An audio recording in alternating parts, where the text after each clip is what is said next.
الله الرحمن الرحيم الحمد لله رب العالمين والصلاة والسلام والتحية والإكرام على سيدنا ونبينا وشفيع ذنوبنا وطبيب نفوسنا رحمة للعالمين أبي القاسم مصطفى محمد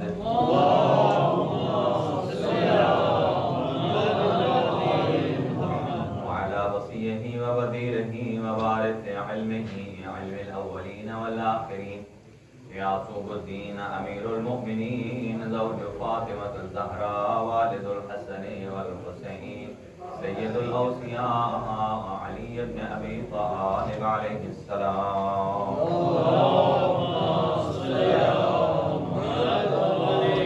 وعلى أهل بيته الطيبين الطاهرين المعصومين المنتخبين المنتجبين لا سيما على بقية الله الأعظم روحي وأرواح العالمين لتراب مقدمه الفداء عجل الله تعالى فرجك وسهل الله تعالى مخرجك وظهورك ولعن الله أعداء الله وظالميهم من الأول الدين والآن إلى قيام يوم الدين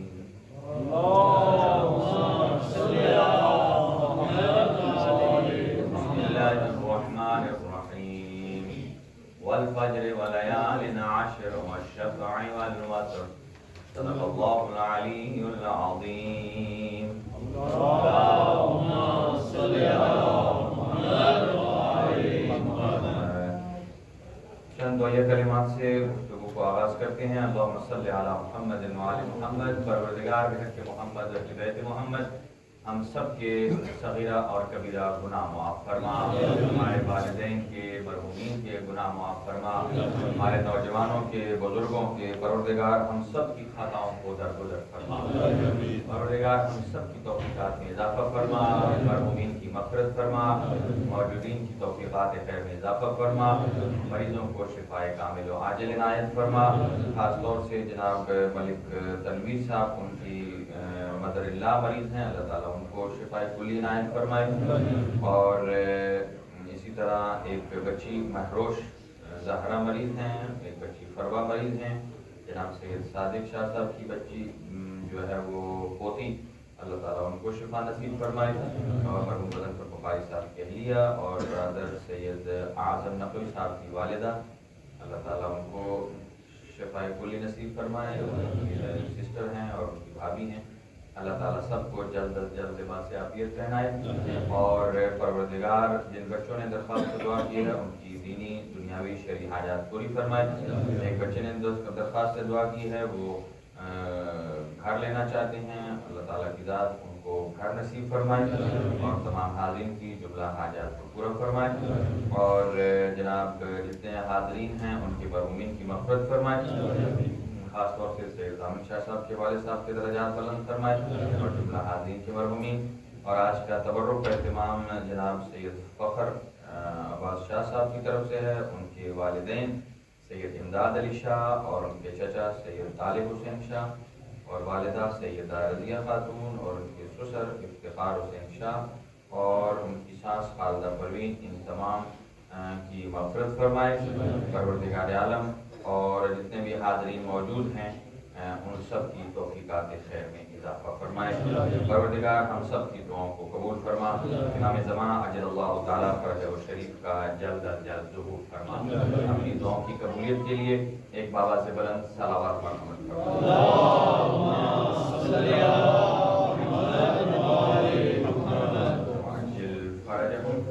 اور آپ کی خدمت میں آج ہماری گفتگو ہوگی اور اس کا ہم نے عنوان رکھا ہے کہ ہمارا محرم کیسا رہا. لوگ کہتے ہیں نا کہ فلاں کام کے بعد محرم کامیاب رہا، فلاں کام کامیاب رہا، تو ہمارا محرم کیسا رہا. کیونکہ معصومین علیہ السلام نے ارشاد فرمایا ہے کہ ہر دن کا چیک اینڈ بیلنس کرنا ہے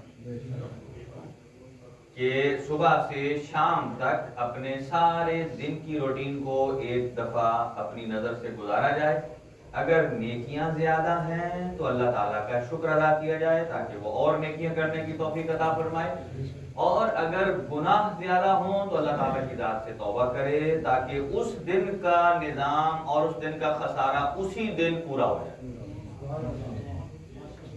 ٹھیک ہے نا، جو لوگ کاسے پہ کام کرتے ہیں انہیں پتا ہے کہ شام کو انہوں نے کلوز کر کے دینا ہوتا ہے، اور بعض اوقات اگر لاپرواہی ہو، کوئی بل سکپ ہو جائے بیچ میں، تو وہ انہوں نے کدھر سے دینا ہوتا ہے؟ وہ تو کہتے ہیں ہمیں تو پورا چاہیے، اگر کم ہو جائے تو انہیں اپنی پاکٹ سے دینا ہوتا ہے۔ اور لہذا ایسا ہے کہ سورہ مبارکہ فجر، یہ میں نے تلاوت کی ہے، کہ ایسا سورہ ہے کہ جس کی پہلی آیات بھی امام حسین علیہ السلام سے تعلق رکھتی ہیں اور اس کی آخری آیت بھی امام حسین علیہ السلام سے تعلق رکھتی ہے۔ اور پھر ہم آگے بڑھتے ہیں کہ اپنا چیک اینڈ بیلنس کس طرح کرنا ہے، کیونکہ نماز فجر شروع ہوتی ہے فجر سے، دن کا آغاز فجر سے اور اس کا اختتام نماز عشاء پر ہوتا ہے۔ تو قرآن کہہ رہا ہے والفجر ولیال عشر، کہ واو یہاں قسم کے لیے ہے کہ قسم ہے فجر کی، فجر کے وقت کی قسم ہے، ولیال عشر، اور 10 راتوں کی قسم۔ لیال کہتے ہیں رات، دن کو کہتے ہیں نہار، اور اس کی جو اپوزٹ ہے اسے کہتے ہیں لیل، اور اس کی جمع ہے لیالی۔ یعنی کہ اللہ تعالیٰ کی ذات فجر کی بھی قسم کھا رہا ہے اور 10 راتوں کی بھی قسم کھا رہا ہے، اور اس کے بعد کہتا ہے والشفع والوتر۔ شفع کہتے ہیں 2 رکعت والی نماز کو، اور وتر یا وتر کہتے ہیں 1 رکعت کی نماز کو۔ اور نمازیں جو ہم شب پڑھتے ہیں اس کی 11 رکعت ہیں، 11 تبھی بن سکتی ہیں کہ جب 2 کر کے ہم 4 پڑھتے ہیں نماز شب کی نیت سے، 2 ہیں جوڑا شب، اور لاسٹ میں 1 رہ جاتی ہے 1، اسے کیا کہتے ہیں؟ وتر، اور یا وتر یا وتر کہتے ہیں۔ تو اس کو قرآن مجید وتر کہہ رہا ہے، لیکن عام زبان میں وتر ہے، کبھی سے غلط العام بھی کہا جاتا ہے، کئی لفظ ایسے استعمال، جیسا کہ یہ لفظ ہم اکثر بولتے ہیں مجھ سے غلطی ہوگی، یہ غلطی غلط ہے، صحیح کیا ہے؟ غلطی، غلطی، اسی لیے کہتے ہیں الغلط غلط والغلط صحیح، کہ غلط کہنا غلط ہے، اور لفظ غلط لام پر زبر کے ساتھ یہ غلط کہنا یہ صحیح ہے۔ تو لہذا یہ بعض اوقات ہو جاتا ہے، چونکہ ہم عربی زبان نہیں ہے، اور ہماری اردو چونکہ ایک لشکری زبان ہے، اس میں ترکی بھی ہے، عربی بھی ہے، فارسی بھی ہے، ہندی بھی ہے، سنسکرت ہے، سب کچھ، ہر شے کو کا جو ایک ملک شیک ہے وہ اردو زبان ہے۔ لہذا اگر زیر زبر اوپر نیچے ہو جائے تو ہم عجم ہیں، عرب نہیں ہیں۔ ہاں، جان بوجھ کر نہیں ہونا چاہیے، جان بوجھ کر جب انسان کوتاہی کرے گا تو وہ ظاہر کاؤنٹ ہوتی ہے۔ تو فجر کی قسم، 10 راتوں کی قسم، شفع اور وتر کی قسم، تو اس سے مراد 2 چیزیں ہیں، ایک تو چہاردہ معصومین علیہ السلام کی شخصیات ہیں، اور والفجر سے مراد ولیال عشر، 10 راتیں کون مراد ہیں؟ کہا کہ فجر سے مراد جناب صدیقہ طاہرہ سلام اللہ علیہ، اور لیال عشر 10 راتیں وہ امام حسن سے لے کر امام حسن تک، امام حسن سے امام یعنی دوسرے امام سے لے کر 11ویں آقا تک، یہ کتنے بن جاتے ہیں؟ 10۔ تو وہ لیال عشر یعنی یہ 10۔ اور شفع، شفع کسے کہتے ہیں؟ شفع کہتے ہیں 2 چیزوں کو، تو اس سے مراد ہے حضور سرور کائنات صلی اللہ علیہ وسلم اور حضرت امیر المومنین۔ شفع کے دونوں اس امت کے باپ ہیں، اور لاسٹ میں بچ جاتا ہے ایک والوتر یا وتر، وہ کیا ہے؟ وہ زمانے کے امام حجت خدا امام مہدی آخر زمان اجل اللہ،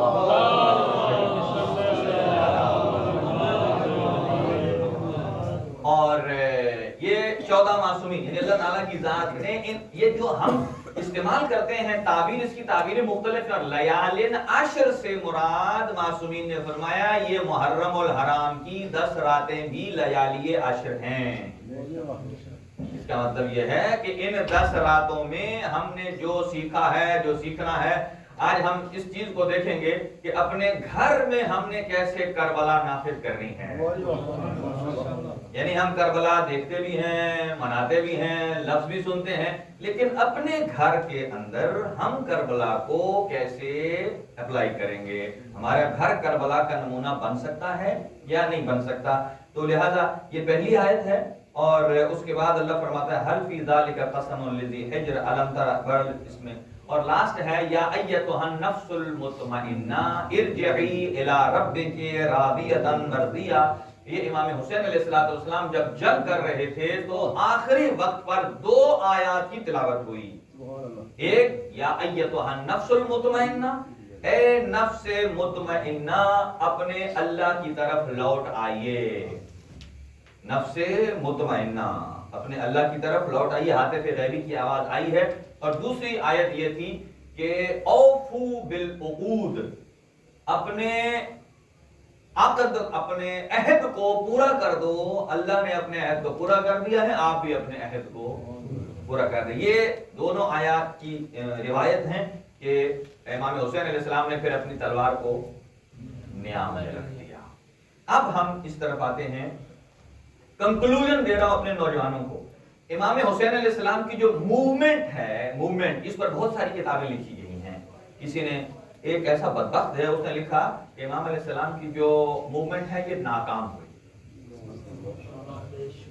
وہ کہتا کیا ہے؟ کہتا ہے چونکہ یہ تعداد میں تھوڑے تھے اور سارے کے سارے مر گئے، کوئی بچا نہیں ہے، لہذا یہ موومنٹ ناکام ہے. جبکہ اپوزٹ سائڈ پر ایک فرانس کے رائٹر ہیں، انہوں نے ایک بہت بڑی کتاب لکھی ہے اور انہوں نے لکھا ہے کہ جو سید الشہداء امام حسین علیہ السلام کی موومنٹ ہے، اس جیسی موومنٹ نہ کہیں سٹارٹ ہوئی ہے اور اس نے کہا نہ ہوگی. اور پھر اپنی کتاب کی ڈیٹیل میں لکھتا ہے ہاں ہو سکتا ہے کہ جب ایک اور حسین آ جائے. ہاں کہتا ہے یہ ہو سکتا ہے جب ایک اور حسین آ جائے. اب پتہ نہیں اس کا بیلیو ہے یا نہیں. حسین زمان پر امام زمان جب تشریف فرما ہوں گے تو پھر یقیناً وہ زمانہ پلٹے گا. لہذا اس پوری جو جرنی ہے مدینہ سے لے کر کربلا تک، یہ 175 ڈیز کی. 175 ڈیز. امام حسین علیہ السلام جب یزید نے بیعت کا مطالبہ کیا، اور یہ میں ایک کنکلوژن دے رہا ہوں اور اس کے بعد پھر ہم اپنا بھی کنکلوژن لیں گے. 175 دن بنتے ہیں. جب بیعت طلب کی اس کے بعد 12 دن امام علیہ السلام مدینہ میں رکے. بیعت کے انکار کے بعد 12 دن مدینہ میں رکے. اس کے بعد آپ وہاں سے تشریف لے گئے مکہ معظمہ. 3 شعبان کو وہاں پہنچتے ہیں.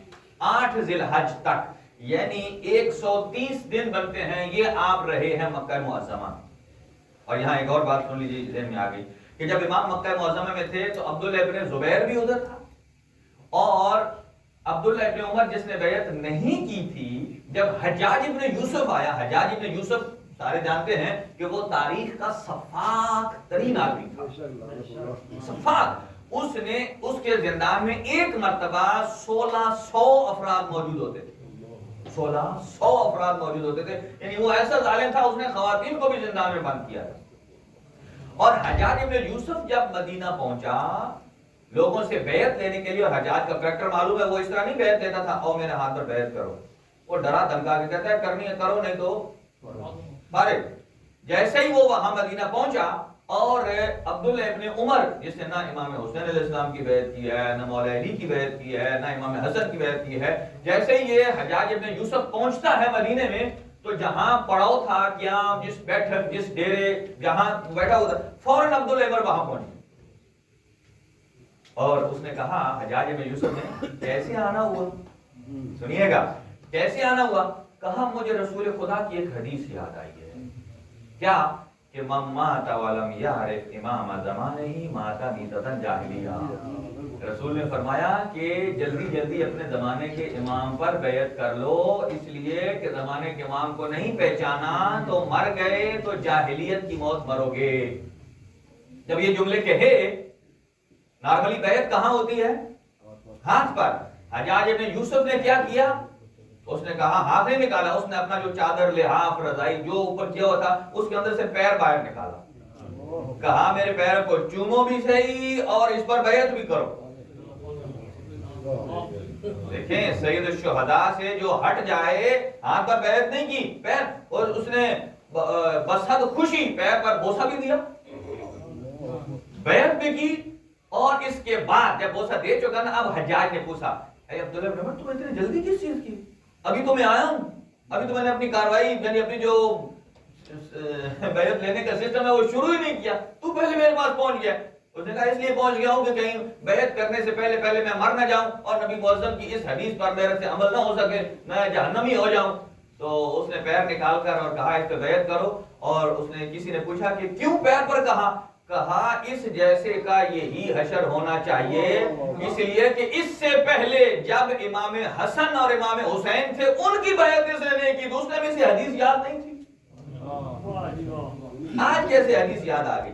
لہذا امام علیہ السلام 132 دن وہاں قیام کرتے ہیں مکہ میں، اور پھر 23 ڈیز لگتے ہیں مکہ سے جب نکلتے ہیں کربلا 2 محرم پہنچنے تک، 23 ڈیز آپ سفر میں، پھر 2 محرم کو کربلا پہنچتے ہیں اور 8 دن کربلا میں 10 محرم تک رہتے ہیں، یہ بنتے ہیں 175 ڈیز، اور یہ امام علیہ السلام کی ایک پوری جرنی ہے۔ اب آئیے یہ بات یاد رکھیے کہ اگر امام کی معرفت نہیں ہوگی تو عبادت شمار نہیں ہوتی، انسان کو قتل کی طرف لے جاتی۔ یہ جو شمر ملعون ہے، اس نے امام حسن مجتبی کے ساتھ 17 حج کیے ہیں پیدل، جوتے کے بغیر۔ کتنے؟ کبھی کوئی سوچ سکتا کہ جس نے امام حسن مجتبی کے ساتھ 17 حج کیے ہوں اور پھر وہ امام حسین کے مقابلے میں آ کر شہید؟ اب خرابی کدھر ہے؟ اس نے جو حج کیا حجوں میں وہ خرابی کدھر؟ خرابی معرفت میں ہے، وہ صرف اور صرف عبادت پر زور دیے ہوئے تھا، لیکن یہ نہیں سمجھ رہا تھا جس کی وجہ سے عبادت ہوتی ہے وہ ہماری عبادت میں نہیں ہے۔ مثلا ایک اور مثال دیتا ہوں نوجوانوں کو کہ امام حسین علیہ السلام نے حج کو عمرے میں تبدیل کیا اور مدینہ مکہ چھوڑ دیا۔ اب مجھے بتائیں، امام حسین وہاں سے آ رہے تھے، حج کا سیزن ہے اور ساری پبلک ادھر جا رہی ہے، وہ حج کر رہے ہیں تسلی سے، انہیں کوئی ملال نہیں ہے کہ رسول کا بیٹا یہاں سے جا رہے ہیں۔ اب کوشچن یہ ہے، کوشچن بتائیے، امام حسین نے حج کیا یا نہیں کیا؟ باقی سارے حج کر رہے ہیں، اب امام حسین نے حج کو عمرے میں تبدیل کر کے وہاں سے چلے، امام حسین کو چھوڑ کر وہ لوگ جو وہاں حج کر رہے تھے ان کا حج ہے یا نہیں؟ ہم تو یہ کہتے ہیں بالکل نہیں۔ کیوں نہیں؟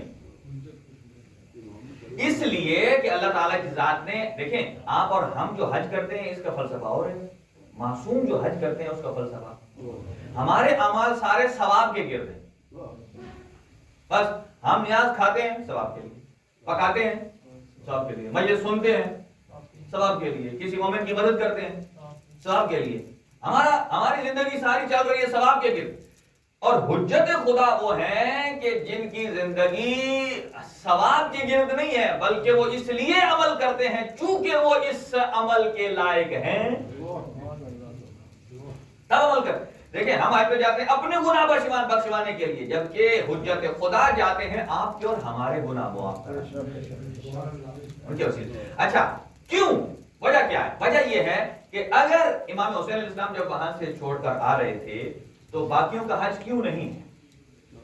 سنیے کیوں نہیں ہے؟ اس لیے باقیوں کا حج کرنا یزید کے ظلم میں مدد شمار ہو رہا ہے۔ کیا شمار ہو رہا ہے؟ آپ کہیں گے وہ تو حج کر رہے ہیں، مدد کیسے ہو رہی ہے یزید کی؟ ہاں، اگر یہ سارے کے سارے حج چھوڑ کر امام حسین کے ساتھ آ جاتے تو یزید کا حوصلہ نہ بڑھتا۔ ظاہر ہے وہ بادشاہ ہے، اس کو ہر قسم کی موومنٹ کی خبر ملتی ہے رپورٹر کے ذریعے کہ اب اتنا پبلک آ رہی ہے، انہوں نے سب نے حج چھوڑ دیا، امام حسین علیہ السلام کے ساتھ آ رہے ہیں، لہذا وہ ڈر جاتا۔ لیکن ان کا حج کرنا اور امام حسین کا اکیلا نکل آنا، وہ رپورٹروں نے بتا دیا کہ وہ لوگوں کے اوپر اس کا کوئی اثر نہیں ہوا۔ اس کا مطلب یہ ہے کہ کثیر تعداد کا حج کرنا اس بات کا سبب بنا ہے کہ انہوں نے یزید کے حوصلے کو بلند کیا ہے۔ باریک بات ہے کہ انہوں نے یزید کے حوصلے کو بلند کیا ہے، تب تو اس میں جرأت پیدا ہوگی۔ لہذا اس پوری موومنٹ میں، اور کل بھی ہم نے گفتگو کی کہ ایک چیز ہونی چاہیے اس کے اندر، اور وہ یہ کہ ایک دوسرے کے ساتھ ہم ہیلپ کریں، مدد کریں، کس بات میں؟ اللہ کی اطاعت اور فرما برداری میں۔ اللہ کی اطاعت اور فرما برداری میں ایک دوسرے کا کون مددگار ہے؟ اب آئیے اس پر ہم چلتے ہیں۔ ایک بات یہ یاد رکھیے، آپ جب صف اعلیٰ پر تشریف لائے ہیں تو آپ نے صرف ایک عبادت نہیں کی، ساری عبادتیں اس کے اندر کور ہیں۔ وہ کیسے؟ اللہ کے دو منصوبے ہیں، ایک ہوتا ہے منصوبہ تکوینی، ایک ہوتا ہے منصوبہ تشریعی۔ تشریعی دو چیزوں پر منحصر ہے، اصول دین اور فروع دین۔ جب آپ اصول دین پر ڈسکس کرتے ہیں تو الگ الگ توحید، عدل، نبوت، امامت، قیامت، اور جب فروع دین پر آتے ہیں، تشریع پر، نماز ہے، روزہ ہے، حج ہے، زکات، اس طرح لے کر سارے ایک ایک الگ الگ ہے۔ لیکن جب آپ امام حسین کی عزاداری صف اعلیٰ میں آ جاتے ہیں تو اللہ نے ایک ایسی عبادت رکھی ہے جس میں سارے کے سارے فرائض شامل ہو جاتے ہیں۔ سارے کے سارے فرائض کی تبلیغ بھی یہاں ہو رہی ہے، توثیق بھی یہاں ہو رہی ہے، امپلیمنٹ بھی یہاں ہو رہا ہے، سب کچھ اس میں شامل ہے عزاداری سے۔ اسی لیے معصومی نے فرمایا کہ جو اس صف میں آتا ہے، من جلسا مجلسن، جو آدمی اس مجلس میں آتا ہے، وَيُحْيَا أَمْرُنَا لَمْ يَمُتْ قَلْبُهُ يَوْمَ تَمُوتُ الْقُلُوبُ، اور آ کر ہمارے امر کو زندہ کرتا ہے، اس کا دل اس دن نہیں مرے گا جس دن سارے دل مر جائیں گے۔ اس دن اس کا دل نہیں مرے گا جس دن سارے دل مر جائیں گے۔ کیوں؟ اس لیے کہ اس نے اسلام کی حیات کا بندوبست کیا، اس نے اپنا کردار ادا کیا ہے۔ اب آئیے بعد میں گفتگو کرتا ہوں اور حالات پر، لیکن جو سب سے پہلے موضوع ہم نے چھیڑا ہے اور اس پر آتے ہیں کہ کامیاب محرم کس کا رہا اور کیسے ہوتا ہے۔ کامیابی تو تب ہوتی ہے کہ اب آخر میں کنکلوژن کر کے آپ دیکھیں کہ میں نے کتنا نفع کمایا اور کتنا نقصان کمایا۔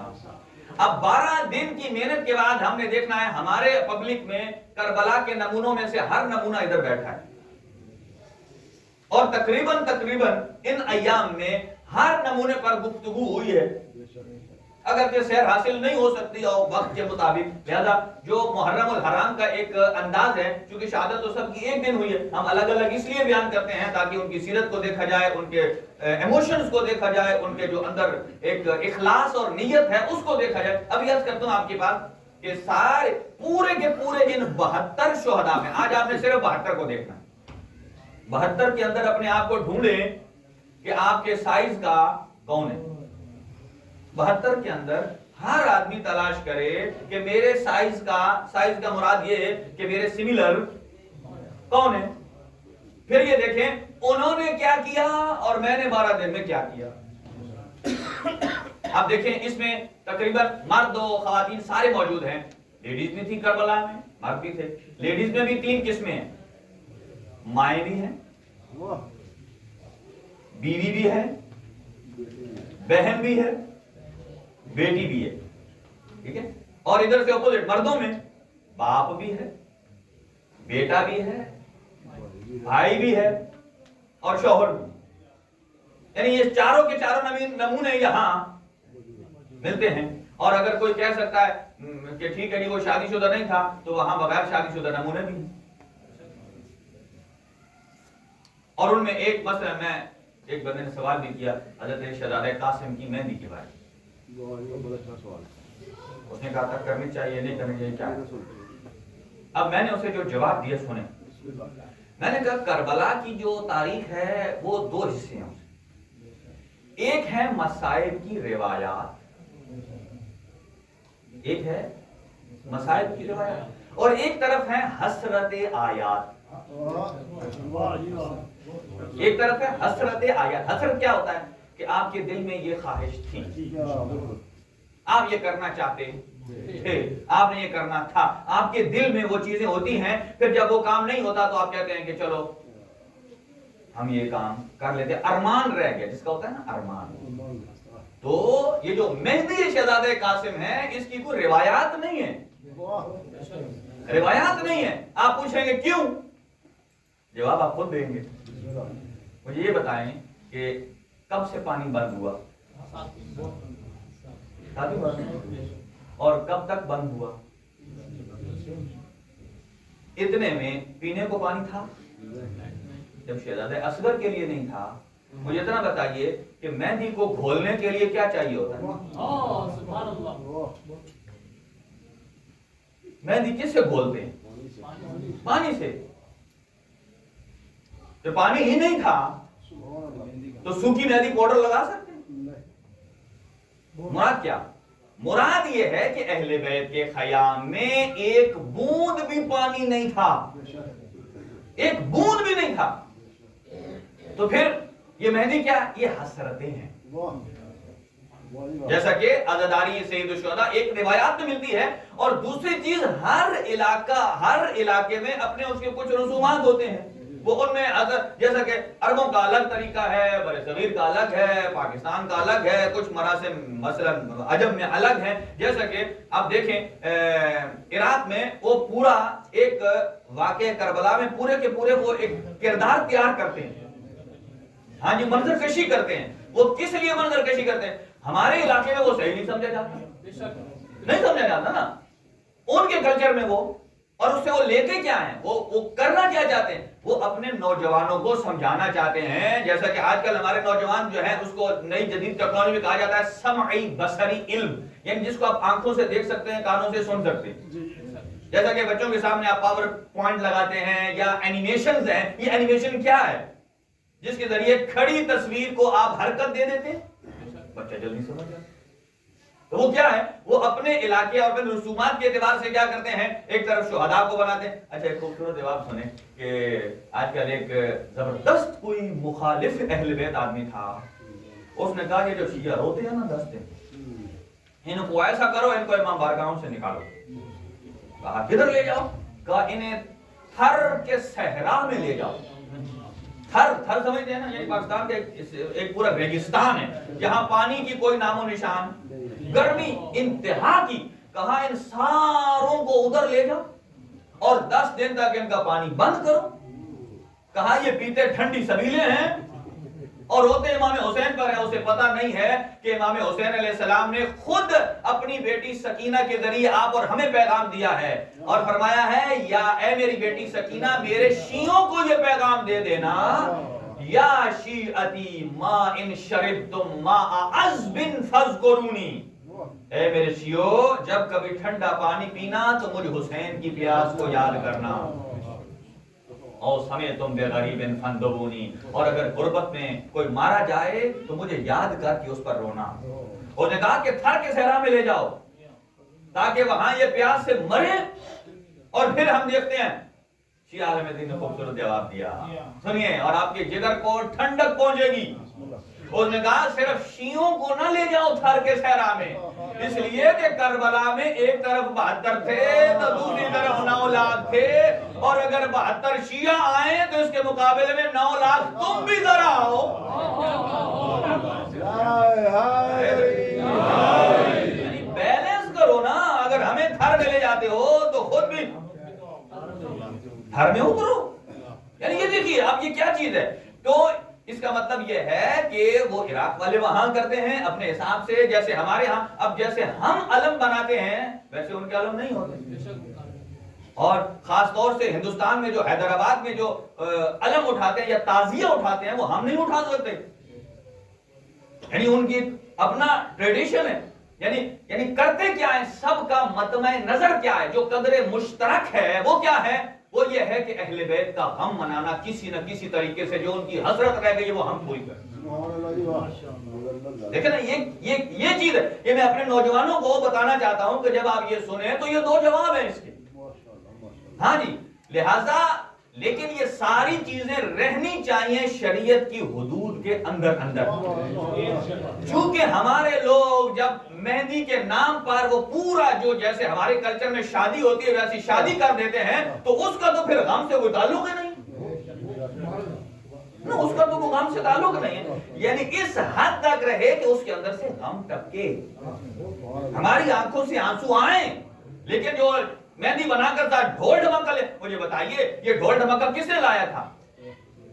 سید کربلا کی روایات ہے. جب حضرت علی اکبر زین سے زمین پر آئے نا تو مظلوم کربلا کے جملے ہیں, فرمایا کہ جب اکبر کو میں نے گود میں لیا تو دشمن ناچتے بھی تھے اور تالیاں بھی مارتے تھے اور یہ کہتے تھے ہم نے تیرے اکبر کو مارا. تو کوئی بھی چیز ایسی ہے کہ جو انسان کو غم سے باہر نکال دے, عزاداری کی شیپ کو بگاڑنا چاہے, سمجھ لیجئے کہ وہ صحیح نہیں ہے. لیکن جو آپ کے غم کو باہر نکالتی ہے, آپ اہل بیت کے ساتھ اس طرح وابستہ ہونا چاہتے ہیں کہ آپ اپنے غم کا اظہار کرتے ہیں, اس میں کوئی حرج نہیں. لیکن یہ بات یاد رکھیے کہ ایک عالم دین تھے, کس زمانے میں انہوں نے لکھ دیا تھا کہ خیموں میں پانی تھا. اور یہ بات یاد رکھیے اہل بیت کبھی کسی کا ادھار نہیں رکھتے. جو بات بھی خلاف واقع ہوگی, اب ایک چیز تواتر کی حد تک آ گئی ہے. تواتر کسے کہتے ہیں کہ اس کے مخالف میں اپوزٹ کا کوئی اب چانس ہی نہیں بچا. تو لہذا ہم یہاں بات کرنا چاہتے ہیں کہ ہر آدمی اپنا ایک سیمپل ڈھونڈے 72 کے اندر. پھر ہم آتے ہیں کنکلوژن پر کہ کس کا کتنا ہے اور کتنا کامیاب ہوا ہے. اور یہ بات یاد رکھیے, میں قدر مشترک آپ کو بتاتا ہوں. 72 کے اندر ایک چیز سب میں ایک جیسی تھی, وہ کیا تھی؟ سب سے پہلی چیز اللہ کے دین کی مدد. سب کے نزدیک, یعنی کہ بڑے سے بڑے لے کر سب سے بڑے. سنا ہے 2 روایتیں ہیں کہ حبیب ابن مظاہر سب سے بڑے تھے, کہ کہتے ہیں کہ مسلم ابن عوف ان سے بھی بڑے سے بڑا لے کر صحابی, اور چھوٹے سے چھوٹے حضرت علی اصغر صاحب. ہر شہید جو میدان میں گیا ہے وہ اپنی مرضی اپنے ارادے سے گیا, اپنے ارادے سے گیا ہے. دیکھیں, ہاں جی, کسی نے فورس نہیں کیا. یہی میں بتانا چاہتا ہوں کہ ہم کربلا کو اپنے گھر میں کیسے لا سکتے ہیں. کیا ہم اپنے گھر میں, گھر کے جتنے افراد ہیں, ہم کسی کو فورس کر سکتے ہیں چل جاؤ مجلس پر؟ یہ ان اللہ توفیق ہے, یہ اللہ تعالیٰ کی ذات کسی دیتی ہے. مثلا باپ اپنے بیٹے کو چل فورس کر, ہاں اس کو اس فورس میں آپ نہ لیں. البتہ تربیت کا عنوان ایک الگ ہے. تربیت کیسے کہتے ہیں؟ تربیت میں تو پرندہ بھی جب اپنے بچے کو اڑنا سکھاتا ہے نا تو زبردستی پھینکتا ہے, اپنے اس سے باہر نکالتا ہے گھونسلے سے, چلو. ہاں جی, تو یہ ایک طریقہ کار ہوتا ہے کہ ہمارے ہاں ہم اپنے بچوں کو اڑان دیتے ہیں. اڑان, آپ جائیے صف اعضاء پر بیٹھ کر اپنی معراج کریں روحانی. ہم ابھی تک نیچے نیچے گراؤنڈ لیول پر ہیں. جب اونچا جانا ہے, جب تک اہل بیت کا دامن نہیں ہوگا ہم اوپر نہیں جا سکتے. ٹھیک ہے جی. تو ایک بات سب میں قدر مشترک ہے, اللہ کے دین. آپ کو کیا سکتا ہے کہ بڑے بڑے تو سارے مرضی سے گئے ہیں, حضرت علی اصغر کیا سب مرضی سے. یہاں اتنے ہمارے جو نوجوان بیٹھے ہیں, حضرت علی اصغر کو سب وہ کیسے جا سکتے. تو جب امام حسین علیہ السلام نے آواز استغاثہ کو بلند کیا, حل من ناصر ینصرنا, تو جناب زینب کبریٰ نے فرمایا, اے میرے بھیا حسین, اصغر نے اپنے آپ کو جھولے سے گرا دیا ہے. اصغر نے اپنے آپ کو جھولے سے گرا دیا ہے مدد کے لیے. اس کی بہت ساری مثالیں ہو سکتی. ایک چیز قدر مشترک ہے, اللہ کے دین کی مدد. تو گویا اس میں باپ, بیٹا, بھائی, جو بھی اللہ کی مدد, ماں, زوجہ, بیٹی, بہن, جو بھی اللہ کے دین کی مدد کے لیے. ایک بات اور دوسری بات یہ تھی کہ سب کی نیت خالص تھی, اور سب کی نیت الگ الگ اپنے طور پر یہ تھی کہ ہم نے اپنی عبادت کر کے اپنی مدد کیا اللہ کو دینی. ہمارے یہاں کئی لوگ کہتے ہیں نا کہ چلو تم میرے ساتھ چلو, 50% میں کام کروں گا, 50% تم کرنا, تیرے بغیر میرا نہیں. یہاں کربلا کا ہر فرد کہتا ہے میں اپنا 100% دوں, 100%، چاہے مرد ہے چاہے خاتون ہے. لہذا دوسری صورت یہ ہوئی. اور اس کے بعد تیسری چیز یہ ہے کہ سارے کے سارے اطاعت خدا میں ایک دوسرے کے ہیلپ فل اور مددگار ہیں، جس کی مثالیں بہت ساری دے سکتا ہوں. مثلا اب دیکھیں حضرت علی اکبر کو جب سید الشہداء کو راستے میں اونگ آئی سواری کے اوپر، بنی مقاتل ایک جگہ ہے، سٹاپ ہے وہاں پر، تو جیسے ہی آنکھ کھلی تو فوراً کہا انا للہ و انا الیہ راجعون. حضرت علی اکبر آگے بڑھے، کہا بابا نیند سے اٹھے ایک دم کلمہ استرجاع، خیریت؟ کہا میں نے دیکھا ہے خواب میں ایک لپ و دپ صحرا ہے، خون کا سیلاب ہے اور اس میں لاشیں بہہ رہی ہیں، کچھ لوگ غوطہ زن ہیں. ہاں بابا یہ کس بات پہ دلالت کرتا ہے؟ کہا کسی نے کہا کہ یہ جتنا جلدی جا رہے ہیں اتنا موت کی ملاقات کو جا رہے ہیں. تو فوراً کہا اے میرا بابا کیا ہم حق پر نہیں؟ یہ آج کے جو نوجوان 18 سال کے لیے کیا ہم حق پہ نہیں ہیں؟ کہا پھر ہمیں کیا پرواہ، چاہے موت ہمارے اوپر آئے یا ہم موت پہ چلے جائیں. اب یہ کیا چیز بتاتی ہے؟ یہ بتاتی ہے کہ یہ نہیں کہا حضرت علی اکبر نے بابا آپ تو بوڑھے ہو گئے ہیں، آپ نے تو لائف گزار لی ہے، میں ابھی جوان ہوں. یہ نہیں کہا بابا ہمیں کوئی فرق. یہاں حضرت علی اکبر اپنے بابا کی مدد کر رہے ہیں، کیسے؟ اللہ کی فرما برداری اور اطاعت پروردگار. یعنی بیٹا باپ کی کیسے مدد کر رہا ہے. بہت ساری مثال. بھائی حضرت عباس علیہ السلام دیکھیں، اور حضرت عباس کی ایک حسرت کا جملہ جو مجھے ایک دم بہت دل میں چوٹ لگتی ہے کہ جب امام حسین علیہ السلام حضرت عباس کو گرتے ہوئے دیکھا نا، امام حسین نے ایک جملہ کہا اور اس پورے کا خلاصہ ہے. فرمایا اے عباس جو آنکھ تیرے خوف سے نہیں سوتی وہ آج چین کی نیند سوئے گی، اور جو بیویاں تیرے سہارے سے چین سے سوتی تھیں آج کے بعد وہ نہیں سو سکتی. مددگار. لہذا ایک فیملی کس چیز کا مجموعہ ہوتا ہے؟ ایک میاں ایک بیوی، اولاد، بچے. اگر والدین بزرگ ہیں ان کے پوتے پڑپوتے سب، یہ سارا کیا ایک فیملی ہے. تو ایک فیملی کا جو لب لباب اور نتیجہ یہ ہے کہ جب ہر آدمی ایک دوسرے کی اس طرح مدد کرے نیک اعمال میں کہ اس کا نیکی کے معاملے میں اللہ کی اطاعت میں مددگار بن رہا ہے، اس کا مطلب یہ ہے کہ اس گھر میں کربلا نافذ ہو چکی ہے. لیکن اگر کوئی بددل بے دل ہو کر کہے، ایک بندہ کہے کر نہیں یار تو جو مرضی کر، اس گھر میں کربلا نہیں ہے، بھلے وہ یہاں چیختا چنگاڑتا رہے، جب تک گھر کے اندر. لیکن شرط یہ ہے اطاعت خدا پر، اطاعت خدا پر. ہمارے ہاں اللہ تعالیٰ معاف فرمائے، میں مومنین سے گزارش کرتا ہوں اگر آپ نے سیر و تفریح پر جانا ہو تو ایسے ایام کا انتخاب کریں کہ جو ایام سخت نہ ہوں، جو غم کے ایام نہ ہوں. کیوں؟ اس لیے کہ ان دنوں آپ جائیں گے تو کوئی نہ کوئی نقصان ہو جائے گا، اور آپ جب جائیں گے آپ کا دل نہیں کر رہا ہو، جا رہے ہو. اس چیز کو اس طرح مینج کریں کہ کیونکہ کیوں دشمن کیا کرتا ہے؟ وہ بھی تو یہ کرتے ہیں نا کہ روز عاشور کو شادیاں کرتے ہیں، عید مناتے ہیں نا، ان کا پیرامیٹر بالکل اپوزٹ ہے 190 ڈگری. اللہ کا نبی حضرت اسماعیل ذبح ہوتے ہوتے بچ گئے نا. حضرت اسماعیل بچے تو اللہ تعالیٰ نے اس کو کیا کہا؟ وَجَعَلْنَا لِلْمُسْلِمِينَ عِيدًا، ہم نے اس دن کو مسلمانوں کے لیے. تو عید وہ دن ہوتا ہے جب نبی زادہ ذبح ہوتے ہوتے بچ جائے، بچنے پر عید ہوتی ہے. لیکن 28 رجب سے بچتے بچتے بچتے بالآخر ذبح ہو جائے فرزند پیغمبر، تو جس دن نبی زادہ ذبح ہو جائے اس دن عید تو نہیں ہوتا. لہذا جب وہ بھی، یعنی اس کا مطلب کیا ہے؟ عید خوشی، انجوائمنٹ. اگر ہم انجوائمنٹ شادی نہ کریں لیکن باقی اور انجوائمنٹ اگر ہم کر لیں، اس میں اور اس میں کیا فرق؟ سیم ہے.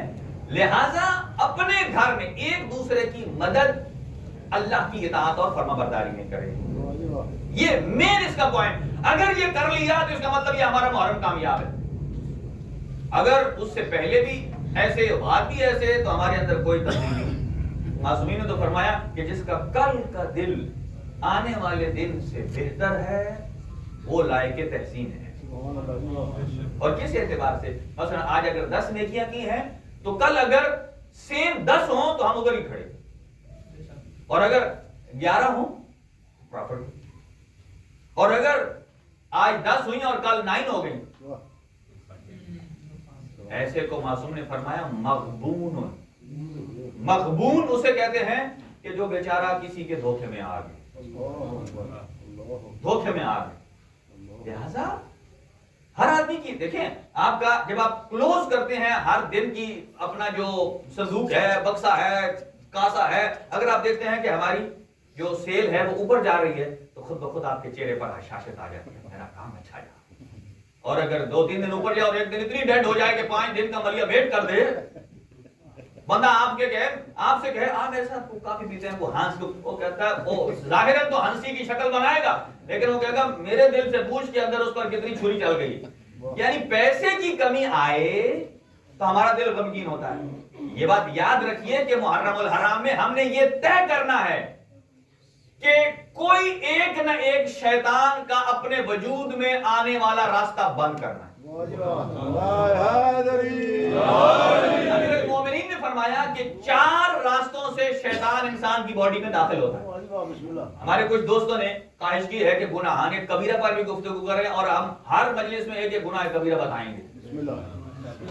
ہر مجلس میں ایک ایک گناہ کبیرہ. اکثر ہم دعا کرتے ہیں, ایک چھوٹے بچے نے پوچھا ہے کہ ہم دعا کیا کرتے ہیں, اللہ ہمارے صغیرہ کبیرہ گناہ. گناہ تو سمجھا نہیں, صغیرہ کبیرہ کیا ہے؟ صغیرہ کہتے ہیں چھوٹے کو, اور کبیرہ کہتے ہیں بڑے کو. اللہ ہمارے چھوٹے بھی معاف کرے اور بڑے بھی معاف کرے. تو روایات میں ایک نے معصوم سے پوچھا, مولا بڑا تو میرا کوئی نہیں ہے, چھوٹے چھوٹے بہت ہیں, چھوٹے چھوٹے بہت ہیں. حضرت نے فرمایا یہ بات یاد رکھو, دونوں میں ایک چیز کامن ہے, چھوٹے میں بڑے میں. کیا وہ ہے؟ نافرمانی ہے پروردگار. چھوٹے میں بھی اللہ کی نافرمانی اور بڑے میں بھی اللہ کی نافرمانی. کہا جب چھوٹے زیادہ کرنے لگو گے تو یہ چھوٹے کا زیادہ ہونا انسان کے حوصلے کو بڑھاتا ہے, ایک دن آپ بڑا کر بیٹھے. لہذا چھوٹے کو پیچھے سے کور کر لے. لہذا امیر المومنین فرمایا 4 راستے ہیں جن سے شیطان انسان کے اندر داخل ہوتا ہے. اب گناہ کبیرہ بتائیں گے, آج تو سارے نہیں ہو سکتے, ایک ایک بتائیں گے تاکہ ہمیں پتہ چلے کہ گناہ کبیرہ, اچھا ایک اکیلا ہو تو کبیرہ, اگر وہ ریپیٹ ہو جائے, کبیرے کبیرے کبیرے کبیرے مل کر کتنے ہو جائیں گے؟ اتنا بڑا پہاڑ ہو جائے گا, اسے اتارنا بہت مشکل ہو جائے گا. ابھی رحمان فرمایا 4 طریقے سے شیطان داخل ہوتا ہے. نمبر 1 آنکھ, اس کی تشریح کی ضرورت ہے. ہاں ایک دوسرا, اس کی بھی تشریح کی ضرورت ہے. یہ تو ہر آدمی گاڑی والا بھی جانتا ہے, بغیر گاڑی والا بھی جانتا ہے, ہینڈ فری والا بھی جانتا ہے, وداؤٹ ہینڈ فری بھی جانتا ہے. لہذا اس کی ضرورت آپ خود سمجھیں کہ کون سی چیز ایسی ہے کہ جو ہاں ادھر سے اندر جا رہا ہے. تیسرا زبان, زبان کے ذریعے فرمایا یہ ایسا راستہ ہے جس کے ذریعے جاتا بھی ہے, اس کے ذریعے آتا بھی ہے. اچھا جب آئے گا تو شیطان ہمارے اندر آ رہا ہے, جب جائے گا تو کدھر جائے گا؟ شیطان کو لگے گا یا کسی اور کو؟ وہ تو ہمارا بڑا استاد ہے. ایک مرتبہ قبرستان میں ایک آدمی, شیطان گزرا انسان کی شکل میں, قبرستان میں اندر سے دیکھا تو ایک آدمی, اس نے مختلف قسم کے زنجیر ڈالے ہوئے تھے, کوئی لال, کوئی پیلا, کوئی موٹا, کوئی بھینس کو باندھنے کے لیے بڑا زنجیر چاہیے ہوتا ہے نا, جیسا کہ یہ لوگ موٹر سائیکل کو باندھتے ہیں. ڈیکاتھلون سے جو ملتا ہے ایک کتنا بڑا ملتا ہے سنگل, اور ایک پتلے ربڑ والے جو ہے نا آرام سے چور نکال لیتے ہیں. جو بھاری ہے اس کے لیے بڑا وہ پینس چاہیے. لہذا اس نے مختلف رینج لگائے ہوئے تھے, کوئی مثلا 1 2 3 انچ اس طرح کا. تو آدمی, تو شیطان آگے سے گیا, اس نے اسے پوچھا کہ یہ کیا ہے؟ تو اس نے, یعنی وہ بندہ داخل ہوا تو شیطان کی گردن میں تھا, اس نے کہا یہ کیا ہے؟ کہا یہ میرا ہتھیار ہے. یہ کیا ہے؟ یہ میرا قابو کرتا ہوں میں لوگوں سے. کہا یہ موٹے پتلے کیوں ہیں؟ موٹے پتلے. کہا جتنا سائز کا بندہ ہوتا ہے, یہ نہیں ہے کہ کوئی باڈی بلڈر ہو, جس کا ایمان جتنا مضبوط ہوگا اس کے بلوکیج کے جو پردے ہیں نا وہ اتنے مضبوط ہوں گے. اسے توڑنے کے لیے مجھے بڑے سے بڑا ہتھیار چاہیے. جیسے کہتے ہیں نا بڑا جو حیوان ہے اس کی فورس زیادہ ہوتی ہے, آپ موٹر سائیکل ڈالتے ہیں, بکری کو چھوٹا, اور مرغے بیچارے کو ایک دھاگے سے بھی باندھ دیں تو وہ کہیں نہیں جاتا. تو اچھا یہ اس سے گیا, اس نے مختلف ڈالے ہوئے تھے, کہا میں اس سے اپنا شکار کرتا ہوں. سنیے گا غور سے. اس نے پوچھا اچھا مجھے جب چیک کر کے نا ہاتھ لگا کہ جیسے ہم تسمیاں دکان پہ جائیں نا چیک کرتے ہیں یہ کیسی ہے کیسے, ہمارے پاکستانیوں کی عادت ہوتی ہے آنکھیں بند کر کے ہم نہیں لیتے, اسے ٹوتے ضرور ہے کیسی ہے. اس نے کہا چیک کر کے نا, کہتا ہے ان میں سے مجھے بتا اگر تو مجھے پکڑنا چاہے تو کون سا لگائے. آگے سے وہ کہتا تیرے کو تو ان میں سے کوئی بھی نہیں. اس نے کہا میں اتنا مضبوط ہوں. اس نے کہا تو مضبوط نہیں ہے, تو اتنا ڈھیلا ہے کہ تجھے سنگل کی ضرورت ہی نہیں, میں نے دور سے اشارہ کرنا ہے میری طرف آ جائے گا. تو دوسرا زبان سے آتا بھی ہے اور جاتا بھی. اچھا جب آتا تو شیطان کی طرف سے, جاتا کدھر ہے؟ جاتا کسی اور انسان میں ہے, یعنی پھر شیطان ہماری زبان کو اپنے لیے یوز کرتا ہے. اور چوتھا راستہ فرمایا دل. دل کے اندر بری چیزوں کو نہ سوچیں. سوچنے سے نقصان ہے. کیوں؟ سنیے مثال دی ہے, آپ اس کو محسوس کریں گے. کہا دیکھیں گناہ تو ایسے ہے کہ جیسے کسی گھر کو آپ آگ لگا, آگ لگ گئی, جل گیا, کیا بچا؟ کچھ نہیں.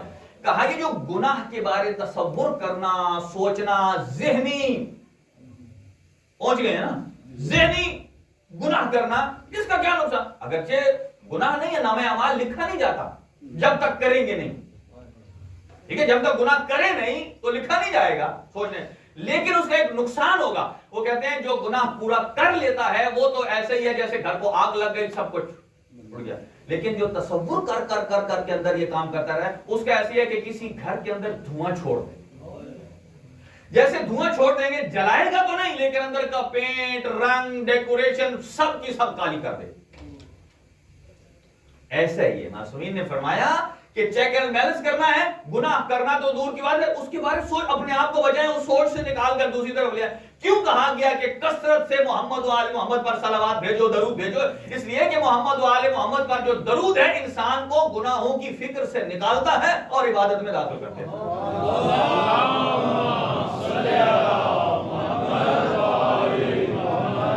لہذا 72 پر ہم اگر نگاہ ڈالیں تو یہاں ساری کی ساری ہمیں مثالیں ملتی ہیں, اور یہاں اس کو ہم زمانے کے امام کے ساتھ اگر جوڑیں تو اس کو یہاں ابھی ٹائم بہت تیزی سے نکل گیا ہے, پرسہ بھی ہے, اور نوجوانوں کو عرض کروں گا میں انشاءاللہ نیکسٹ کسی گفتگو میں عرض کریں گے کہ جو ہم سوچتے ہیں اس کے ہماری نیکسٹ جنریشن پر کیا اثرات ہیں. یعنی نیکسٹ جنریشن کسی کی نہیں, اپنی اولاد. یعنی جو کچھ ہم مائنڈ میں سوچتے ہیں یہ ہماری اولاد کے مائنڈ میں منتقل ہوتا ہے. یہ ثابت ہے, ثابت شدہ ہے, جو خیالات ہیں منتقل ہوتے ہیں. چلیں ایک مثال دیتا ہوں جلدی سے. سوچئے ایسے کہ حضرت موسیٰ علیہ السلام, قرآن میں واقعہ درج ہے, وہ اپنے شہر سے جب مدین سے نکلے تو حضرت شعیب کے داماد ہیں. حضرت موسیٰ حضرت شعیب کے داماد ہیں. وہ اپنے سٹی سے نکلے, کسی کو لڑ رہے تھے تو آدمی کو چھڑایا, ایک کو موقع لگ گیا, اس کے ناک پہ مر گیا, نکل آئے وہاں سے دوسرے شہر میں اور حضرت شعیب کے پاس.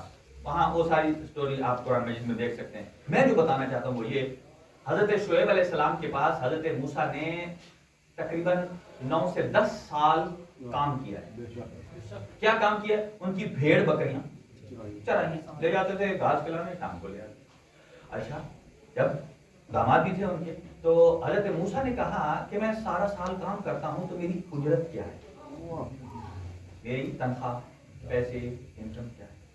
حضرت شعیب علیہ السلام نے فرمایا کہ ایسا ہے کہ یہ جو ہمارے آگے بچے ہوتے ہیں نا بھیڑوں کے, ان میں سے جو سنگل کلر کا ہے, سنگل, وہ میرے ہوں گے, جتنے کلرفل آئے اس ٹائم پیسے یہی ہوتے تھے نا, اس ٹائم ایسے سکے شکل میں تو نہیں ہوتے تھے, یہ ہوتے تھے کہ جو سادہ سمپل کلر کے, جیسے آپ نے ڈریس پہنا ہوا کسی کا سادہ ہو, کسی کے اوپر جب زیادہ کلر ہے, جو کلرفل ڈبڈبا ہے نا وہ مسا تیرے, اور جو ہٹ کلر وہ میرے. اب سنیے, جب سال اینڈ ہوا, جب ٹائم آیا گنتی کریں, کیا کیا, گنتی جب کیے تو سارے کے سارے کلر. شعیب نے کہا بھائی اس سال میرے حصے میں کچھ بھی نہیں آیا, ایک بھی نہیں. سنیں نتیجہ کدھر ہے, یہ آیت اللہ دست غیب نے لکھا ہے اپنی کتاب میں. اس کا نتیجہ کیسے بھائی, ایک مثلا بکری کے جب جانور ہوتے, بچے ہوتے ہیں, وہ ہو سکتا ہے ایک سمپل ہو, ایک دو تین کلر کا ہو, ایسا بھی نہیں ہے کہ اتنے مویشی اور ان میں سے کوئی ایک بھی سنگل کلر والا نہ آئے.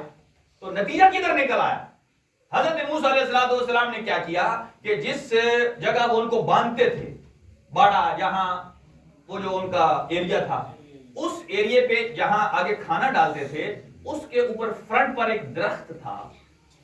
درخت کے اوپر انہوں نے ایک ایسی گائے کے جس کا کلرفل کلر تھا مکس, اس کی جو جلد تھی کھال وہ اوپر لٹکا دی.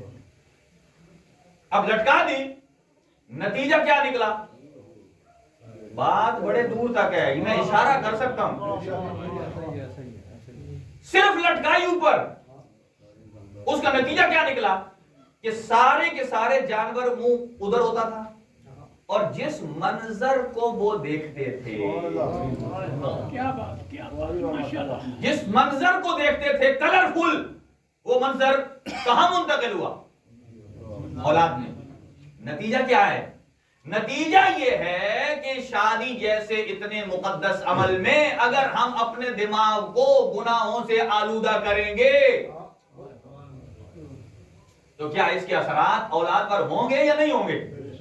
اگر کیوں معصومین نے فرمایا کہ جب اس مقدس رشتے پر آئیں پہلے گھر جائیں, مثلا جو سارے آداب ہیں, پانی اس میں پانی ڈالیں, پھر ہاتھ پھیریں, ایک دوسرے کے اوپر دعا پڑھیں, یا جہاں تک یہ بھی اگر کوئی لباس بھی لیتے ہیں تو اس پر بھی دعا پڑھیں. یہ سب کچھ کس لیے, تاکہ ہمارے دماغ میں پاکیزگی آ جائے. جب پاکیزگی آ جائے گی تو وہ اپنی نسلوں میں پاکیزگی ہی منتقل ہوگی. اب نتیجہ لیتا ہوں کہ کربلا میں جتنے افراد موجود تھے, حجت خدا معصوم وہ تو ہیں ہی معصوم, اس کے علاوہ غیر معصوم جو تھے ان کے پیرنٹس بھی دیکھ لیں کہ اس مقام پر تھے کہ انہوں نے اپنی اولاد کو کیسے حسین حسین کا جذبہ منتقل کیا,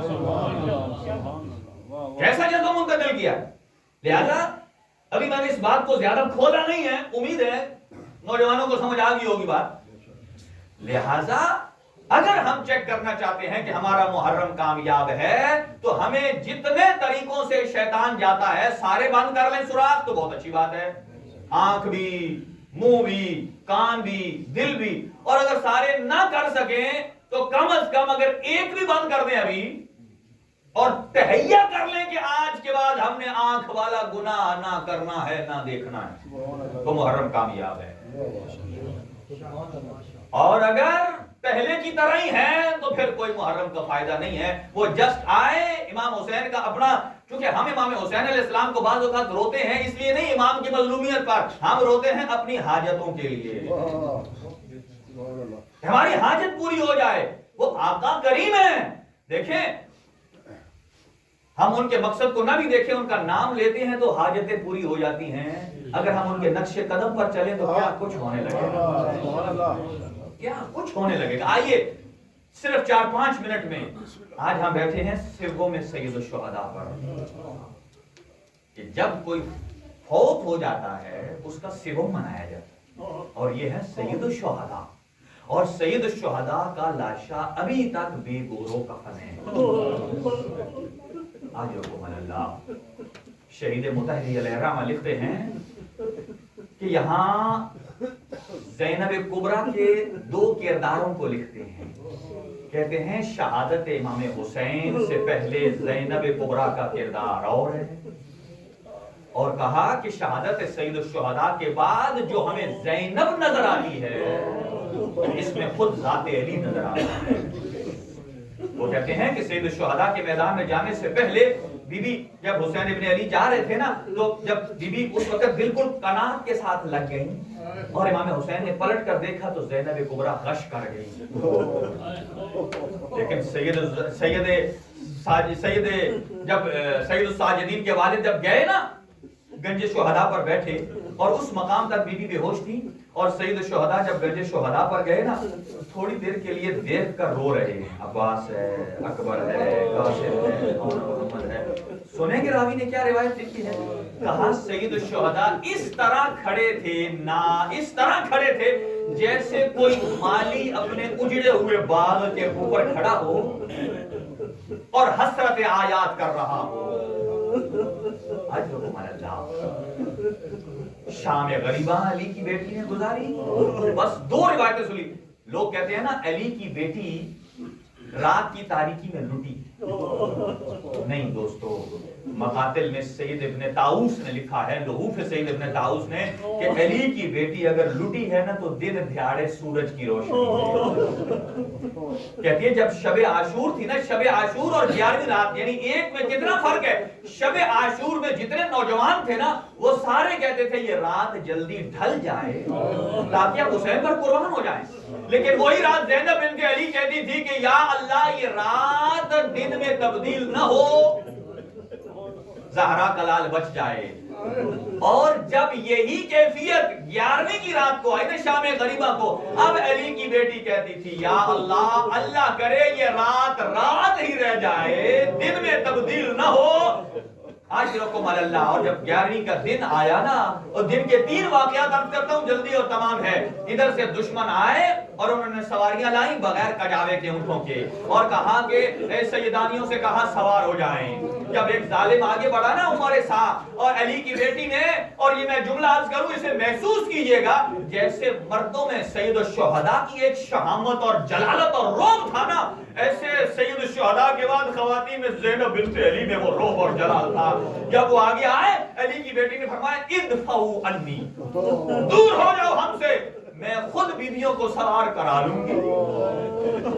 علی کی بیٹی نے سوار کرایا ساری بیویوں کو، اور جب سب کو سوار کرا چکی نا اب نظرت یمیناً و شمال، دائیں بائیں دیکھا کوئی نظر نہ آئے. گا آ میرا بیٹا سجاد، سید سجاد جو ہاتھوں میں ہتھکڑیاں ہیں، پاؤں میں بیڑیاں ہیں، اور پھوپھی کو ہاتھ سے گردن بندھے ہیں اور سواری پر سوار کرا رہے ہیں. اجرکم علی اللہ. بس ایک جملہ اور سنیے. جب سواری پر سوار ہو کر جب چلنے لگے نا، اور اس وقت انہوں نے یہ سواریاں گنج شہداء سے گزاری ہیں، یہاں شہداء کے لاشیں پڑے ہوئے تھے. عزادارو آپ امیجن نہیں کر سکیں گے کہ کوئی بہن اپنے بھائی کی لاش کو دیکھے اور وہاں سے گزر جائے. اسی لیے روایت ملتے ہیں کہ جب وہاں سے گزرے تو سید سجاد کے چہرے پر موت کی زردی آ گئی. کہا اے میرا بیٹا سجاد، تو زمانے کا امام ہے، تجھے بچا کے میں نے مدینے لے جانا ہے، تو کیوں اس کے افیم میں؟ کہا اے پھوپھی اماں دیکھتی نہیں ہے، انہوں نے ظالموں نے اپنے جنازوں کو دفنا لیا ہے اور ادھر جوان بیٹا موجود ہے، باپ کا لاشا ہے، کوئی تدفین کرنے نہیں دیتا ہے. اتنے میں نیاز حسین توجہ رہے. اب علی کی بیٹی نے جب دیکھا نا کہ سجاد کے اوپر موت کی زردی آ گئی ہے، نیاز حسین توجہ میری طرف رہے. علی کی بیٹی نے کیا کیا؟ سجاد کی توجہ ہٹانے کے لیے علی کی بیٹی کے ہاتھ پس گردن بندھے ہوئے تھے، علی کی بیٹی نے اپنے آپ کو اونٹ کی پشت سے زمین کربلا پر گرا دیا. میں کہوں گا اے باس آپ بھی زینت الجناح سے زمین پر آئے. زینب بنت علی بھی آئی، آپ کے بھی ہاتھ موجود نہیں تھے، لیکن زینب کے ہاتھ پس گردن گدے ہوئے تھے اور زینب منہ کے بل زمین پر آتی ہے اور اپنی کوہنیوں کے بل چل کے نا اس پتھروں کے ڈھیر پر جاتی ہے جہاں سید الشہداء کا لاشا موجود ہے، اور اپنی کوہنیوں سے پتھروں کو ہٹا کر ایک جملہ کہا انت اخی الحسین، میرا ماں جایا تو ہے، میری ماں نے جسے چکیاں پیس کے پالا تھا وہ میرا حسین تو ہے. جب یہ جدا کیے نا نیاز حسین، اور ایک مرتبہ راوی روایت کرتا ہے زینب کبریٰ کے ہاتھ تو پسے گردن بندھے ہوئے تھے، علی کی بیٹی حسین کی پامال شدہ لاش پر کوہنیوں سے ڈھونڈ رہی رہی تھی. کہا کس لیے؟ تاکہ ایک مقام کو جو ماں زہرا بوسا دیا کرتی تھی جب کوہنیوں سے جدا کیا، جب کچھ مقام کو نہ ملا جہاں ماں زہرا بوسے دیتی تھی، ایک مرتبہ زینب نے اپنے رخساروں کو، اپنے ہونٹوں کو کٹی ہوئی گردن پر رکھا اور کہا حسین یہ ماں زہرا کا سلام. پھر روضہ رسول کی طرف رخ کر کے کہتی ہے السلام علیکہ یا رسول اللہ، اے میرے نانا آپ پر سلام ہو. صلی علیکہ ملیک السما، آپ پر تو آسمان کے ملائکہ درود بھیجتے ہیں. ھذا حسین المرمل بالدماء مقطع الاعضاء، اے میرا نانا یہ حسین ہے جس کی بدن کا ٹکڑا ٹکڑا جدا ہے. اجرکم علی اللہ. آج بس ایک جملہ اور سن لیجیے اور وہ یہ ہے 3 دن تک یہ لاشیں بے گور و کفن پڑے رہے. 12 محرم ہے نا، آج بھی عراق میں چلے جائیں تو قبیلہ بنی اسد والے کیا کرتے ہیں، ان کے مرد، ان کی خواتین، ان کے بچے ہاتھوں میں بیلچے لے کر تو وہ کربلائے سید الشہداء کی طرف بھاگتے ہیں. وہ کیوں بھاگتے ہیں؟ انہوں نے جب سید الشہداء کے جسد اطہر کی خوشبو کو سونگا اور وہ وہاں آئے اور وہ تنظیم کرنے لگے. جب وہاں موجود ہو گئے تو انہیں نہیں پتا چل رہا تھا کہ یہ بدن کا حصہ کس شہید کا ہے.